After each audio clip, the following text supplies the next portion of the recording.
Se inscreva no canal Um Pouco de Teologia, curta e compartilhe. Paz de Cristo Jesus, meus amados irmãos, vamos começar hoje mais uma aula que tem por tema Renovação da Esperança. Nossa lição de número 13, dia 29 de junho de 2025, é a nossa última lição, e que tem por objetivo falar sobre a morte e ressurreição de Jesus, coisa que nós não vamos trabalhar aqui objetivamente, porque o nosso objetivo é trabalhar com o tema da lição, estou com uma renovação de esperança, que vai ser o nosso bloco-chave. Vamos para a leitura, nosso texto base para a nossa leitura, que diz assim: E 8 dias depois, estavam outra vez os seus discípulos dentro, e com eles Tomé.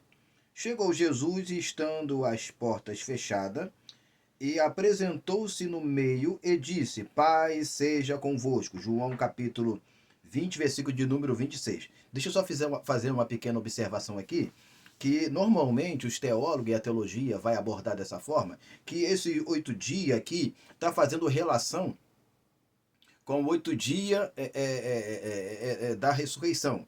Claro, evidentemente pode ser isto mesmo. Contudo, não há uma direção precisa para este fato. Porque está falando do 8 dias, pode ser 8 dias depois do aparecimento ou a partir da morte. Mas, contudo, é assim que os teólogos trabalham: 8 dias depois da morte de Jesus ou da ressurreição. Da morte de Jesus em si, né? Ressurreição. Mas a gente já tem falado já na semana passada, já abordado desta forma, que Jesus ele não morreu sexta-feira e nem ressuscitou no domingo pela manhã. Nós temos um vídeo no nosso canal que trabalha sobre isso e a gente pode informar com mais devagar sobre a questão. Mas vamos para a nossa introdução, que diz o seguinte: nós temos muita coisa para abordar aqui dentro do tempo que temos. Então, Jesus passou um período de 1 mês com os seus discípulos. Por que eu coloquei 1 mês? Porque a teologia trabalha com 40 dias, mas eu não tenho a precisão bíblica para que possa fomentar desse jeito, falar é isto aqui. Então eu tenho a base para dizer que foi nesse período de 1 mês, provavelmente, mas não posso caminhar além disto. Por isso que eu coloquei 1 mês, para não ir nem para trás nem para frente. Tá? Mas 40 dias é o tempo base para se esperar. Jesus passou 40 dias com os discípulos, 10 dias depois aconteceu o ato da manifestação do Pentecostes, que a próxima lição já vai abordar sobre isso. Esqueci na sala, não vou poder trazer aqui para mostrar para vocês a nova lição. Ok. Então Jesus passou 1 mês com seus discípulos. Aí o que Jesus fez? Orientações para eles quem? Os discípulos. E para o futuro da igreja foram dadas para a estrutura. Estrutura eu coloquei aqui, 1 Coríntios capítulo 3, versículo de número 11, que Jesus é a pedra angular da estrutura, dos novos congregados. Quem são os novos congregados? Novo congregado eu não estou falando precisamente ao povo que se congregou com os discípulos lá em Atos Apóstolos, a partir do capítulo 2, capítulo 3 em diante. Mas estou falando de toda a igreja posterior à geração dos apóstolos. Então João capítulo 10, versículo 16, me dá esta base para poder falar isso com você aqui.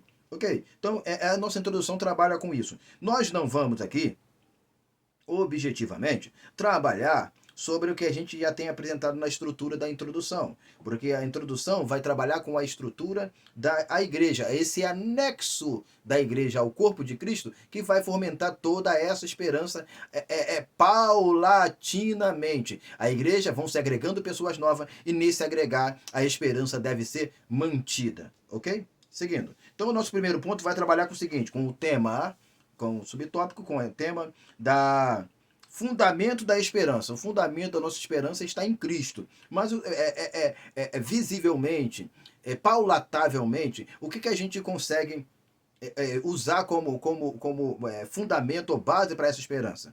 O que a gente pode usar? Por exemplo, eu usei aqui 1 Coríntios capítulo 11, versículo de 24, que diz o seguinte: fazer isto em memória de mim. Então, este fazer em memória de Jesus é o sustentáculo, é a base, a estrutura para a igreja estar apoiada e apoiar o que? A esperança, que é a expectativa de algo que está para acontecer no futuro. Mas vamos para o nosso prosseguimento dentro da base do escopo da ceia do Senhor, porque é o texto que vai nos dar agora a base para continuarmos.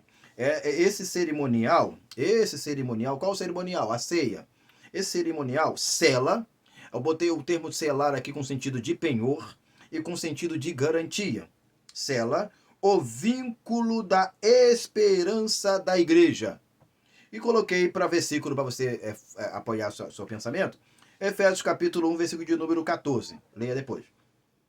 Seguindo, a esperança, o que a esperança faz? Ela ajuda-nos a guardarmos a unidade do Espírito pelo vínculo da paz.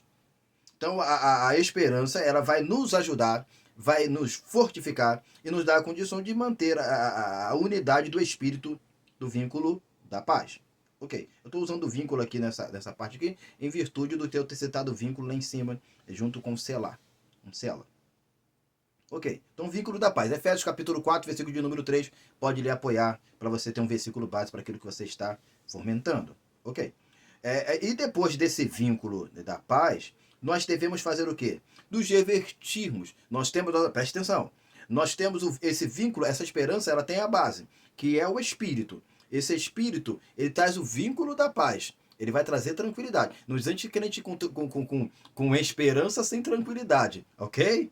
Você não pode falar que espera o Senhor e vai estar desestabilizado. Então, a esperança ela traz vínculo da paz, traz uma relação entre você e a paz.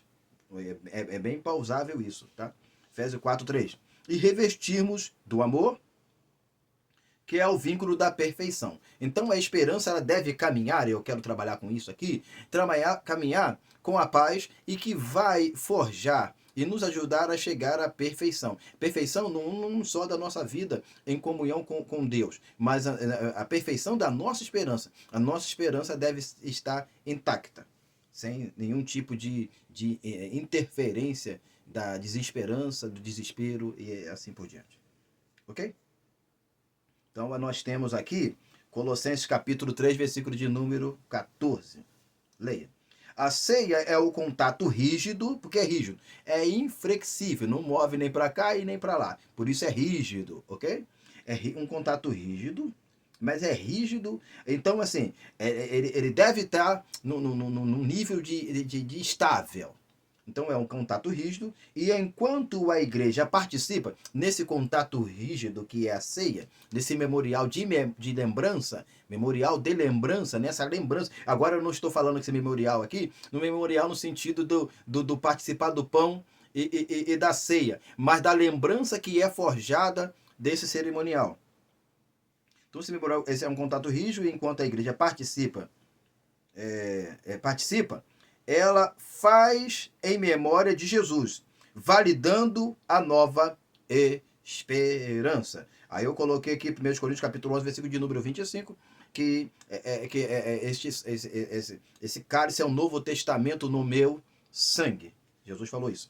Na ceia mantemos o contato direto com o corpo de Jesus. João capítulo de número 6, versículo 53, que Jesus falou que nós precisaríamos comer do corpo dele, entendeu? E do sangue, beber do sangue dele, para ter parte com ele. Então, é esta comunhão intrínseca com Jesus, tá? Que nós precisamos ter, sendo muitos membros de um só corpo. Ou seja, nós temos a comunhão intrínseca com Jesus, sendo muitos membros de um corpo, nós temos relação também com os nossos irmãos. 1 Coríntios capítulo 12, versículo de número 20. Vamos correr aqui que a gente tem muita coisa. No segundo ponto, nós vamos trabalhar que vamos fazer a leitura do segundo bloco, que é a expectação da criatura. Ou seja, aquilo que a criatura, porque eu botei a palavra expectação aqui para dar uma conotação de uma palavra bonita e diferente. Mas expectação é a mesma coisa de expectativa, é a mesma coisa de ansiedade, de aguardar e também de esperança. Só é uma palavra bonita e diferente. Então, abre-se aspas diz o seguinte: porque a ardente expectação da criatura ou da criação espera a manifestação dos filhos de Deus. Romanos capítulo 8, versículo de número 19. E a gente precisa entender uma coisa aí agora, esse ponto é importante para você anotar. Se você não anotou nada que eu falei aqui até agora, isso aqui é muito importante. Por quê? Isso aqui vai forjar para você uma aula um pouquinho diferente com a abordagem do tema. E vai lhe dar uma elucidação mais abrangente como significa o termo esperança nas Escrituras. Então, isso vai ser muito importante. Então, a esperança, ela vai criar, nós vamos trabalhar aqui, por exemplo, essa expectativa ou essa esperança fomentam 4 ansiedades renovadoras no seio da igreja. Essas 4 ansiedades caminham como? Primeiro, a esperança da manifestação dos filhos de Deus. Romanos capítulo 8, versículo de número 19, já citamos aqui. Lá a gente fez a leitura de uma forma bem resumida aqui, o versículo de uma forma completa, você vai encontrar isso. 2. A esperança da libertação dos filhos de Deus. Romanos capítulo 8, versículo de número 21. 3. Esperança da glorificação dos filhos de Deus. Romanos capítulo 5, versículo de número 2 e Romanos capítulo 8, versículo de número 21. 4. Esperança da salvação dos filhos de Deus. Romanos capítulo 8, versículo de número 24. Então preste atenção. Essa expectativa fomenta 4. Ansiedade renovadora no seio da igreja. Essa ansiedade deve estar ardente nos nossos corações. Você, como servo de Deus, deve manter essas esperanças, essa expectativa em alta em sua vida, para que quando Jesus chegar, nós podermos estar com fé suficiente para o recebermos. Ok? Então, o texto aqui, dessas 4 ansiedades, então já estão colocados aqui. Eu quero só citar a última, 4 aqui, que fala assim: esperança da salvação dos filhos de Deus. Dos filhos de Deus é de toda a igreja. E essa salvação nos é dada por Jesus Cristo. Ok? Romanos capítulo 8, versículo de número 24. Por isso, devemos alegrar-nos na esperança, sermos pacientes na tribulação e perseverarmos em oração. Romanos capítulo 12, versículo 12. Vamos para a nossa conclusão, que diz o seguinte: a esperança renova a nossa sobriedade, ou seja, ela nos mantém sóbrio e vigilante, ok? Sóbrio e vigilante. 1 de Pedro capítulo 5, versículo de número 8, que é a primeira parte ali, o início, se diz sóbrio e vigiai. Ok, então a esperança renova a nossa sobriedade e deve ser mantida em honestidade, honestamente ali, sem nenhum tipo de contato que possa, de qualquer tipo de mácula, vamos dizer assim. Necessitamos permanecer na esperança. 1 Coríntios capítulo 13, versículo de número 13. Então, a esperança, ela é viva. 1 de Pedro, capítulo 1, versículo de número 3. E aí essa esperança viva, a esperança viva tem razão de ser. Por que ela é viva?